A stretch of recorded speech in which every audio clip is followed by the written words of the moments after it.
Hi, it's Jessica Walden with the Greater Macon Chamber of Commerce, joined by our Government and Military Affairs Chair, Chrissy Miner, and this is your latest advocacy update. It has been a big week for us here at the Chamber, thanks to some of our business leaders who joined us for a roundtable to talk about tort reform and the support of the business community for this as the two bills were introduced in the Senate. Please, if you have any opinions on tort reform, you can contact our local delegation on this. And author of the SB 68 and 69 is our own President Pro Tem John Kennedy. You could read more about these bills. We'll include links in our update. We want to hear from you as business owners. We have created a form. The most important thing that you can be doing is telling us your stories. What are your stories with premises liability? What are your stories with insurance costs? Where have you experienced litigation? And where are you in support of what's been introduced with tort reform, which really, when it comes down to it, are very sensible tweaks. This is not a major overhaul. This is a chance to refine some of the pieces. And I think it's great that you can take a moment to really read additionally and learn about things like anchoring and some of the pieces that we have to continue to modify for fairer verdicts. So that's where we are in tort reform. Chrissy, what day are we in session? We're in day 17. They just wrapped for the 4-day weekend, and it was very productive. And other than tort reform, another priority is school safety.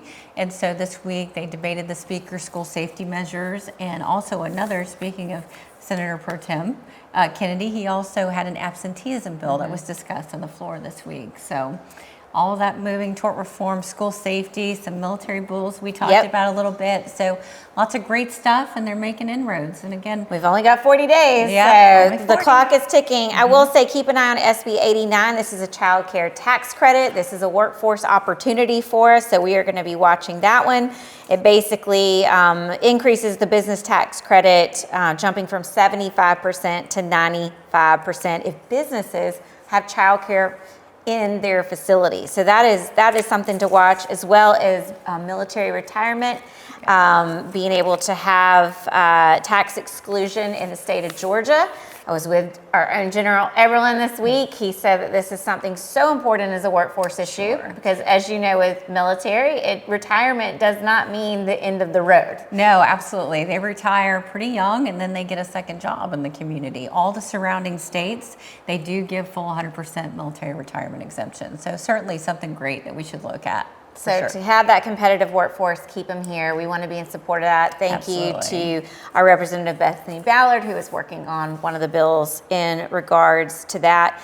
Speaking of tort reform, municipal tort reform bill is also being introduced. This helps protect not just individual businesses, but actual municipalities who can be bankrupted from large settlements. So this is something that we'll continue to keep an eye on based on an experience in Milton, Georgia. So this is so many tentacles of this octopus when we talk about tort reform. So definitely check out the links in the bill because it's going to give you some great insight to all these different areas that impact our state when it comes to tort reform. Finally, this is coming to you on President's Day, but even though it's a short week, we want you to be in Atlanta on Wednesday. We have Macon Day at the Capitol. We have a full day of programming. We've already closed reservations for the bus ride by now. However, you are invited to our fish fry at the Georgia Freight Depot that our local delegation is hosting along with us at the Chamber and our great sponsor support that has come forward for this. All eyes are on Macon. We're making history. We're making headlines, and we want the state to be able to experience our collective voice as a community and show off all the great things happening. There's even a fun video in this that gives you a little taste of that. But we want you at Macon Day. Come to our fish fry that'll start at 4:30 p.m. featuring the Macon Music Review, Dean Brown, Jim Shaw's Fried Fish, New Way Hot Dogs, and a full-scale pickleball arena in the middle of the freight. So doesn't get better. We hope to see you there. Absolutely.